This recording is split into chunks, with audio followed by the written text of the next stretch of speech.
यह कहानी क्रिकेट के ऐसे दो सुरमाओं की है जिनमें से एक रफ्तार का ऐसा बादशाह था जिसकी गेंद की रफ्तार से कई बार विकेट और बैट भी दो हिस्सों में टूट जाते थे।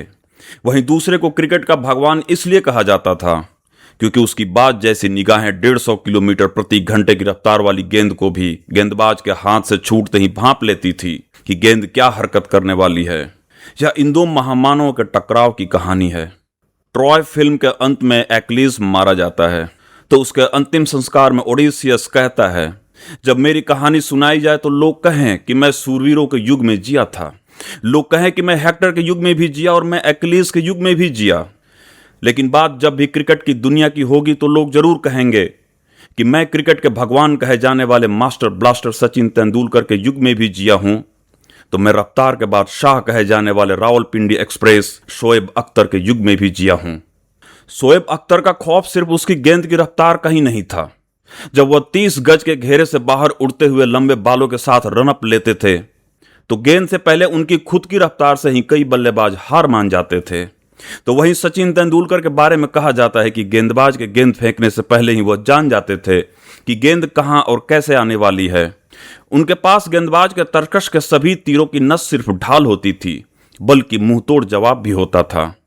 मजहब और देश से परे हटकर अगर बात करें तो निस्संदेह दोनों ही अपनी सदी के महान खिलाड़ी थे, यानी दोनों सर्वश्रेष्ठ थे।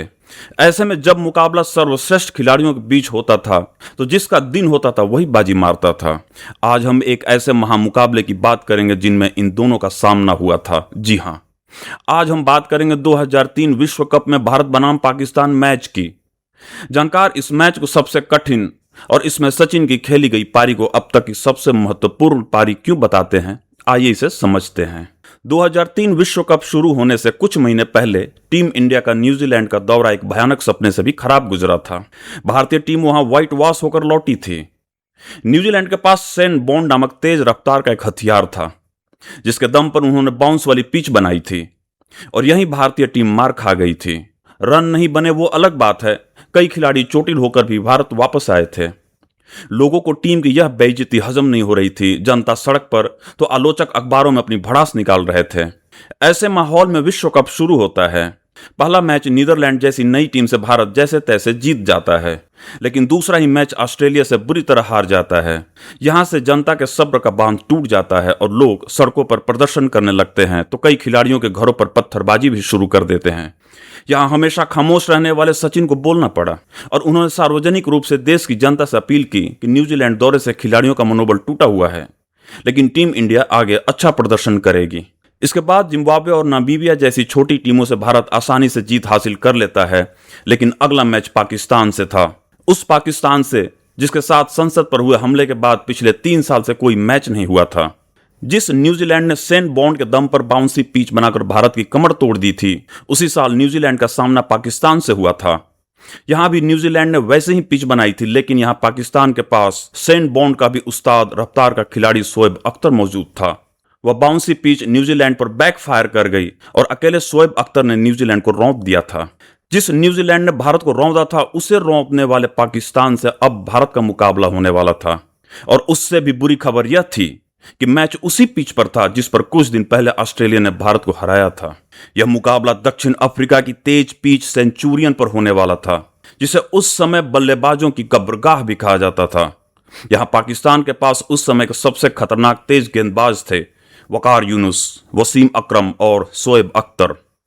सबकी निगाहें शोएब अख्तर पर होने वाली थी क्योंकि उसके तरकस के सभी तीर 150 की गति से ऊपर चलने वाले थे। ऑस्ट्रेलिया से हार के बाद देश में जो आग लगी थी उसमें पाकिस्तान के साथ मैच की खबर ने घी का काम किया। लोग और भड़क उठे। अब यहां पाकिस्तान से हार का मतलब था कि लोग सड़कों पर उतर आते, कहीं तोड़फोड़ तो कहीं आगजनी। उधर पाकिस्तान भी लगातार 4 मैच हार चुकी थी और भारत से हार उसका विश्व कप से पत्ता काट देती। दोनों टीमों के लिए यह करो या मरो की स्थिति होने वाली थी। 1 मार्च 2000 का वह दिन जिस दिन भारत पाकिस्तान का मैच था, कहा जाता है कि गांव के इलाकों में सड़कों पर गाड़ियां नहीं दिख रही थी। लोगों ने मैच देखने के लिए कई गाड़ियों की बैटरियां बचा रखी थी क्योंकि उस समय बिजली भी ईद के चांद की तरह कभी कभार ही दिखती थी। यह कहना गलत नहीं होगा कि गांव से लेकर शहर और सड़क से लेकर खेत खलिहान तक सब कुछ थम सा गया था। लोगों को विश्व कप की ट्रॉफी नहीं चाहिए थी, उन्हें सिर्फ और सिर्फ पाकिस्तान से जीत चाहिए थी।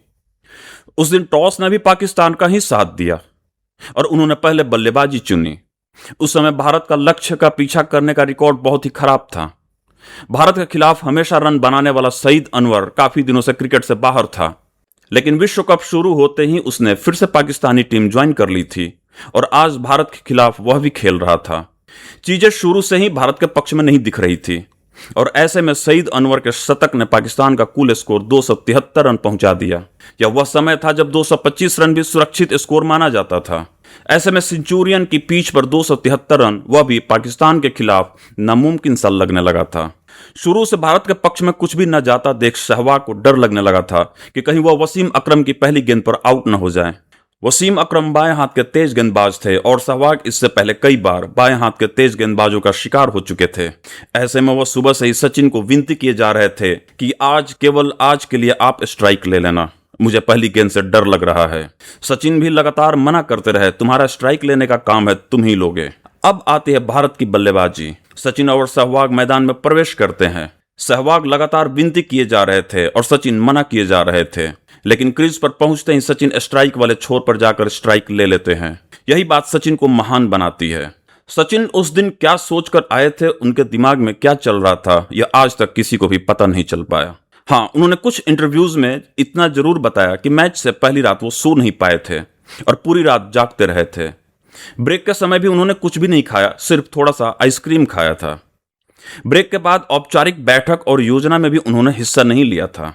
यहां सबसे खतरनाक जोन यानी बाएं हाथ के तेज गेंदबाज के खिलाफ सहवाग को बचाने के लिए उन्होंने पहली स्ट्राइक भी ले ली थी। उनके अंदर जो तूफान चल रहा था उसे पूरी दुनिया देखने ही वाली थी। उस दौर में अमूमन स्विंग मास्टर वसीम अकरम के शुरुआती कुछ ओवरों में लोग गेंद को छूते भी नहीं थे।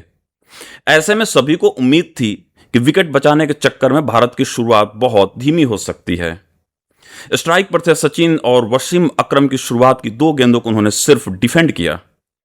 अकरम की गेंद अच्छी स्विंग हो रही थी और ये 2 गेंदें सचिन को पिच का मिजाज जानने के लिए काफी थी। अब बारी थी सचिन की अपना मिजाज बताने की। अकरम की तीसरी गेंद इन स्विंग थी और बल्लेबाज के लिए बिल्कुल जगह नहीं थी, लेकिन सचिन बैकफुट पर जाकर जगह बनाते हैं और चौका जड़ देते हैं। चौथी गेंद पर सिंगल लेकर स्ट्राइक सहवाग को दे देते हैं। सहवाग ने भी ओवर की आखिरी गेंद पर चौका लगा दिया। इस तरह पहले ओवर में ही भारत के 9 रन बन गए थे। पाकिस्तान भारत को सेट होने का मौका नहीं देना चाहता था। वह अपने तुरूप के इक्के को निकालता है, यानी शोएब अख्तर को दूसरा ओवर दिया जाता है। अख्तर उस समय खौफ का दूसरा नाम थे। अख्तर की रफ्तार से लोगों ने विकेट और बैट को 2 हिस्सों में टूटते हुए देखा था। उनकी गेंद की रफ्तार से उखड़कर विकेट 30 गज के घेरे से बाहर गिरते थे। बल्लेबाज के सिर पर बंदे हेलमेट अपनी पट्टियां तोड़कर मैदान पर गिर जाते थे। अनगिनत खिलाड़ियों को घायल होकर मैदान छोड़ना पड़ जाता था। लेकिन जब सामना सचिन से होता था तो जिसका दिन होता था उसका सिक्का चलता था। हमने सचिन को कभी अख्तर की गेंद पर बेबस होते हुए भी देखा है, तो कभी 150 से भी ज्यादा की रफ्तार वाली बाउंस पर हुक मारकर छक्का लगाते हुए भी देखा है। आज फिर सामना होने जा रहा था सदी के 2 महामानवों के बीच। अख्तर को भी पता था कि हल्की सी भी चूक भारी पड़ सकती है, क्योंकि सामने क्रिकेट का भगवान खड़ा था। अख्तर ने शुरुआत 148 की गति से की, फिर भी गेंद दिशा से भटक कर वाइड चली गई। अगली ही गेंद 150 की गति से बॉडी लाइन पर थी, जिसे सचिन ने डिफेंड कर दिया। अख्तर की अगली गेंद 152 की गति से थी, जिसे सचिन ने सिर्फ 1 रन के लिए ड्राइव कर दिया। अब सामने सहवाग थे। यह अख्तर की तीसरी गेंद थी जो 151 की गति से गोली की तरह निकल गई और सहवाग को दिखाई भी नहीं दिया, और सहवाग का बल्ला बाद में नीचे आया, तब तक गेंद कीपर के हाथों में जा चुकी थी। यहां डर यह था कि कहीं सहवाग अख्तर की रफ्तार का शिकार न हो जाए, कि तभी अगली गेंद फिर वाइड हो जाती है और सहवाग 1 रन लेकर स्ट्राइक बदल देते हैं। अब फिर से स्ट्राइक पर सचिन आ जाते हैं। अभी भी अख्तर की 3 गेंदें बची थी। अभी तक अपना खौफ कायम न होते देखकर अख्तर 151 की गति से ऑफलाइन की तरफ एक तीखा बाउंसर फेंकते हैं। आमतौर पर इस तरह की गेंद को छेड़ना मतलब आग से खेलना माना जाता था, लेकिन सचिन ने पॉइंट की तरफ अपरकट मारकर इसे 6 रन के लिए बाउंड्री पार पहुंचा दिया। यह वह छक्का था जो सिर्फ अख्तर ही नहीं, पूरे पाकिस्तान के टीम के अहंकार पर गहरा चोट था। स्टेडियम में इतना शोर था जैसे भारत ने विश्व कप का फाइनल जीत लिया हो। कैसे इस एक छक्के का दर्द शोएब अख्तर को आज भी है और हमेशा रहेगा, सुनिए उन्हीं की जुबानी। वो इतनी जोर से शॉट मारी, वो पॉइंट पे छक्का हो गया। और काफ़ी सालों तक मैं यही सोचता रहा कि अगर मेरे एक छक्का खाने से इंडिया इतना खुश होता है तो मैं रोज ना खा लूँ उनसे। तो इतना मुझे उस वक्त सचिन ने बड़ी अमेजिंग बैटिंग की, मुझे समझ ही नहीं आ रही थी। एक तो मैंने पहले वकार भाई कहते मुझसे बॉलिंग हुई नहीं रही, मुझसे बॉल गिर ही नहीं रहा। अगली गेंद 152 की गति से मिडिल स्टंप पर थी। हल्की सी चूक भी सचिन को बाहर का रास्ता दिखा सकती थी, लेकिन उन्होंने इसे फ्लिक करके लेग साइड में 4 रन के लिए भेज दिया। उस समय कोई शोएब अख्तर की गेंद पर बड़ा शॉट मारता था तो अगली गेंद पर विकेट से ज्यादा खुद को बचाने की सोचता था। अनगिनत बल्लेबाजों को मैंने पिच पर गिरते हुए फिर स्ट्रेचर पर जाते हुए देखा है। रावलपिंडी एक्सप्रेस की तरह अख्तर की गेंद की रफ्तार भी हर ओवर के साथ बढ़ती जाती थी। अख्तर ने ओवर की आखिरी गेंद 154 की स्पीड से भी ज्यादा गति से फेंकी थी। यहां भी क्रिकेट के भगवान ने उससे भी दोगुनी गति से बाउंड्री की तरफ 4 रन के लिए ड्राइव कर दिया। अख्तर के इस एक ओवर में ही दोनों ने 18 रन लूट लिए थे। यह ऐसी मार थी कि अगले 10 ओवरों तक अख्तर को सचिन के सामने नहीं लाया गया। तीसरा ओवर वसीम अकरम का काफी किफायती गया और महज 1 रन ही आया, लेकिन चौथा ओवर उस समय के रिवर्स स्विंग के मास्टर वकार यूनुस को लेकर आए। लेकिन पहली ही गेंद पर सहवाग ने वही अपरकट मारकर छक्का बटोर लिया। यह अपरकट बिल्कुल सचिन के जैसा ही कॉपी पेस्ट था। आखिरी गेंद पर सचिन ने चौका लगाकर भारत के स्कोर को 39 रन पहुंचा दिया। 5वें ओवर में वसीम अकरम को भी नहीं बख्शा गया और 5वें ओवर पूरा होते ही भारत का स्कोर 50 रन पहुंच चुका था। छठा ओवर भारत के लिए किसी कयामत से कम नहीं था। चौथी गेंद पर वकार यूनिस ने सहवाग को आउट कर दिया। अगले बल्लेबाज आए गांगुली को भी 5वीं गेंद पर ही आउट कर दिया। इन लगातार 2 विकेटों ने पाकिस्तान के मनोबल को आसमान पर पहुंचा दिया था। वकार यूनिस जहां हैट्रिक पर थे, उस ओवर के आखिरी गेंद खेलने के लिए सामने मोहम्मद कैफ थे। कैफ को पता था कि अगली गेंद यॉर्कर आ सकती है। उन्होंने जैसे तैसे बल्ला अड़ाकर विकेट अपना बचा लिया।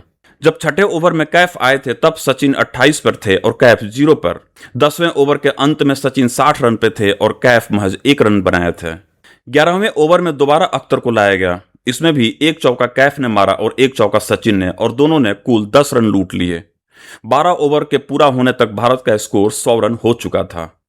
पाकिस्तानी गेंदबाजों की हताशा साफ दिखने लगी थी। जब वकार यूनुस को मोहम्मद कैफ ने चौका मारा तो वकार ने झुंझलाकर अपना पैर जमीन पर दे मारा था। कहा जाता है कि यहीं से पाकिस्तानी दर्शक भी मैदान छोड़ने लगे थे। 16वें ओवर के बाद सचिन के हैमस्ट्रिंग में खिंचाव आ जाता है। उतनी गर्मी में 50 ओवर की फील्डिंग करने के बाद बल्लेबाजी करना आसान काम नहीं था। यहां से सचिन शॉट मारने में फंस रहे थे और रनर के तौर पर सहवाग को बुलाया गया था। घायल शेर की तरह लड़ते हुए सचिन तेज रफ्तार से 98 के स्कोर पर पहुंच गए थे कि तभी 28वां ओवर फिर से अख्तर को दिया जाता है। लेकिन किस्मत में आज दोनों को मौका मिलना लिखा था। अख्तर की तेज बाउंसर पर सचिन कैच आउट हो जाते हैं, लेकिन जब तक शोएब अपना काम करते सचिन अपना काम पूरा कर चुके थे। वह इतना कर चुके थे कि अब पाकिस्तान को हराने की बस औपचारिकता ही बाकी थी। सचिन को आउट कर पाकिस्तान को एक बार लगने लगा था कि मैच उनकी पकड़ में आ गया है कि तभी उसी ओवर में अभी अभी बल्लेबाजी करने आए युवराज ने अख्तर की 158 की स्पीड से आती हुई गेंद को चौका मारकर बता दिया कि जो राह सचिन ने बना दी थी उसे अब मंजिल तक पहुंचाने से कोई रोक नहीं सकता था। महज 46वें ओवर में ही भारत ने यह मैच 6 विकेट से जीत लिया था। यह विश्व कप में भारत की लगातार चौथी जीत थी। इस असंभव से दिखने वाले मैच को संभव केवल क्रिकेट के भगवान कहे जाने वाले सचिन तेंदुलकर ही बना सकते थे। दोस्तों, यह कंटेंट अगर आपको अच्छा लगे तो इस वीडियो को लाइक एंड सब्सक्राइब जरूर करें। मैं ऐसे कंटेंट आगे भी लेकर आता रहूंगा।